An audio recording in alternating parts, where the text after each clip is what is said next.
Au nom du Père, du Fils et du Saint-Esprit. Amen. Très chers frères et sœurs, nous célébrons Saint Guy, mais nous ne souhaiterons pas la fête à notre Guy à nous, puisque c'est pas le même. Mais il y en a 2 à 3 jours d'intervalle, en plus, il y en a un le 12 et un le 15. Mais le nôtre est assez connu en Alsace, puisqu'un sanctuaire lui est dédié au-dessus de Saverne, la grotte de Saint-Guy ou de Saint-Vite, parce que Guy, ce martyr romain, s'appelle aussi Saint-Vite dans les pays germaniques et en Belgique aussi. C'est un jeune homme baptisé à l'insu de son père et qui a été élevé par un autre couple qui s'appelait Modeste et Crescence. Il a été martyrisé d'une manière encore bien sympathique, comme je vous le dis souvent, nos amis romains de l'époque avaient beaucoup d'imagination. Il a été plongé dans un bain de poix bouillante. Mais il en est ressorti, il a été présenté au lion, le lion s'est couché devant lui, en fin de compte, ils ont fini par le décapiter, parce que ça, il n'y avait pas de risque, j'allais dire que ça recommence. Mais il est resté très populaire, déjà par sa représentation. Ceux qui sont déjà allés à l'église Notre-Dame à Saverne, il y a la statue d'origine qui est exposée dans une petite niche à l'entrée. Tu l'as vu, je l'ai montré. Il y a la grotte de Saint-Vite au-dessus de Saverne, qui est souvent un lieu de promenade et de balade, puisqu'il y a une association qui a fait un très grand jardin botanique tout autour de la grotte. Il est aussi vénéré dans la ville de Saint-Vite, en Belgique germanique, où il y a aussi une très grande statue de lui, et c'est un lieu de pèlerinage en son honneur. Il est représenté comme un jeune homme dans une bassine, en un gros chaudron, et on voit la petite statuette longée dedans. C'est à partir du Moyen-Âge qu'on a commencé à le vénérer, car on s'est aperçu qu'il guérissait tout ce qui était maladiste, comme l'épilepsie, la convulsion, et une autre maladie qui porte d'ailleurs son nom, la danse de Saint-Guy. Alors c'est une maladie qu'on voit moins de nos jours, Dieu merci, et qu'on voyait beaucoup au Moyen-Âge. C'était une sorte d'hystérie collective qui poussait les gens à se mettre à danser sans arrêt. C'était des gesticulations, mais pour essayer de les freiner, de les calmer, on mettait de la musique autour de cette foule pour justement essayer de calmer, ce qui ne servait à rien du tout, ce qui fait qu'ils dansaient encore plus frénétiquement. Et ça provoquait des catastrophes parce que les gens ne s'arrêtaient plus, ils ne mangeaient plus, ils ne buvaient plus et ils finissaient par mourir de cela. Et on a eu notamment une épidémie comme ça à Strasbourg qui a été extrêmement grave, la manie d'ensemble de Strasbourg, dont on a fêté les 500 ans il y a quelques années, et qui a provoqué plus de 40 morts. Et le seul moyen qu'on avait trouvé, c'était de les présenter à Saint-Guy et de faire des prières en son honneur comme une sorte d'exorcisme.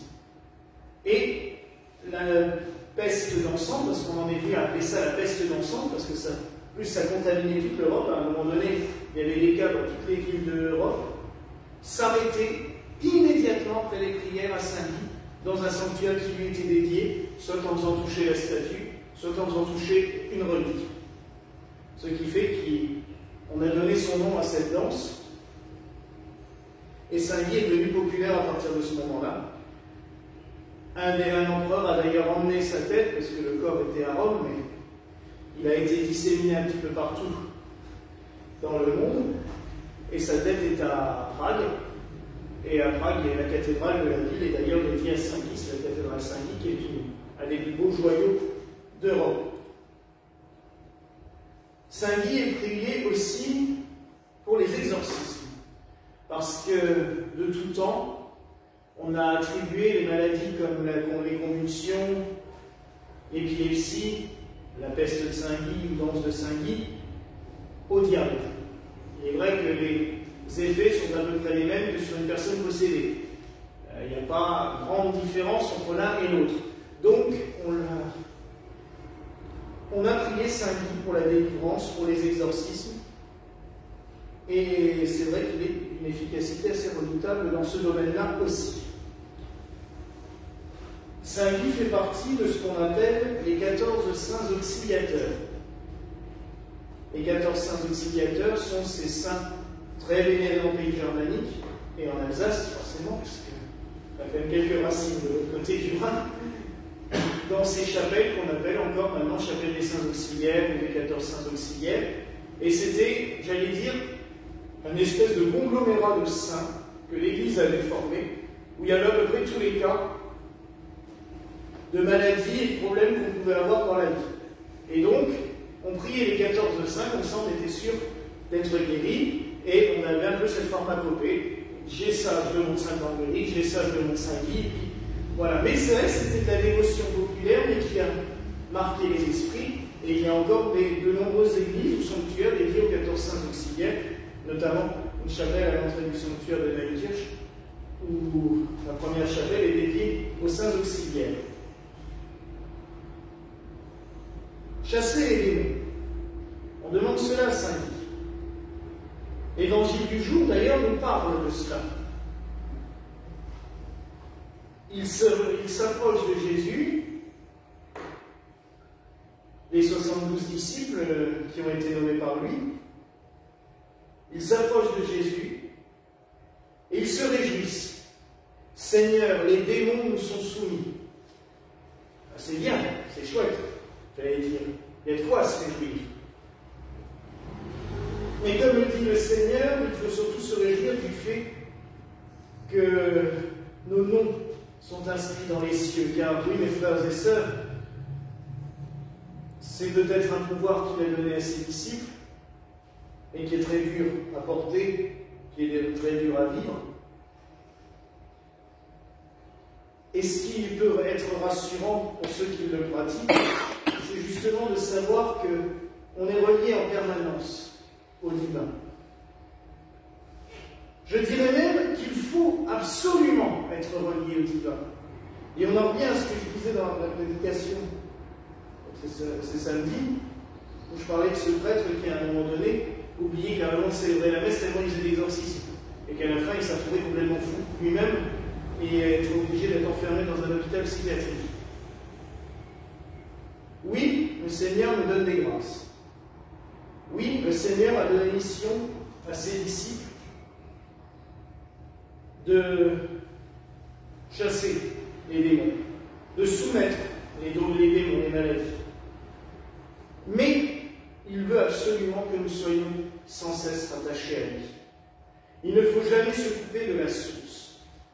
Et vous voyez que Saint Guy, envers et contre tout, a tenu bon. C'était un jeune garçon. Il aurait pu très bien, j'allais dire, changer d'avis quand l'empereur est venu en le menaçant de le tuer. Il aurait pu très bien dire, bon, c'est bon, je vais aller mettre une offrande à mon Dieu et je passe à autre chose. Non, il a tenu bon, il est resté attaché au Christ, au point d'en mourir. C'est toujours ce même parcours dont on parle sur les martyrs. Donner sa vie au Dieu. Dieu ne nous demande pas, mais nous devons savoir l'accepter. Si cela se présente, nous devons pouvoir accepter cela et dire, oui Seigneur, je suis à toi. Oui Seigneur, je m'offre à toi. C'est pas évident, mais il y a les récompenses en retour. Et ces récompenses sont justement ce que le Seigneur avait promis. Je vous ai donné le pouvoir de fouler aux pieds les serpents, les scorpions et toutes les puissances de l'ennemi, et rien ne pourra vous nuire. Oui, mes frères et sœurs, il peut y avoir des obstacles sur la route durant notre vie. Il peut y avoir des moments où on en a marre, où on est épuisé, où on ne supporte plus la vie, les épreuves de la vie. Mais nous avons cette assurance, c'est que le Seigneur est auprès de nous. Il est avec nous. Et que rien ne pourra nous nuire. Le Christ nous dit un nombre incalculable de fois. Rien ne pourra vous nuire, rien ne pourra nuire à son Église. Il nous dit même cette phrase, je terminerai par cela, parce qu'il a bien fallu que Saint Guy croie en cela fermement pour vivre ce qu'il a vécu. Il nous dit à plusieurs reprises dans l'Évangile, cette phrase qui revient 365 fois dans la Bible, je vous le répète, n'aie pas peur, n'ayez pas peur. Oui, mes frères et sœurs, n'ayons pas peur de ce que la vie peut nous réserver, car nous savons que le Seigneur est avec nous, que rien ne peut nous arriver. Il est auprès de nous, il nous conduit, il nous guide et nous soutient. Voilà une grâce que nous souhaitons ce soir au nom du Père, du Fils et du Saint-Esprit. Amen.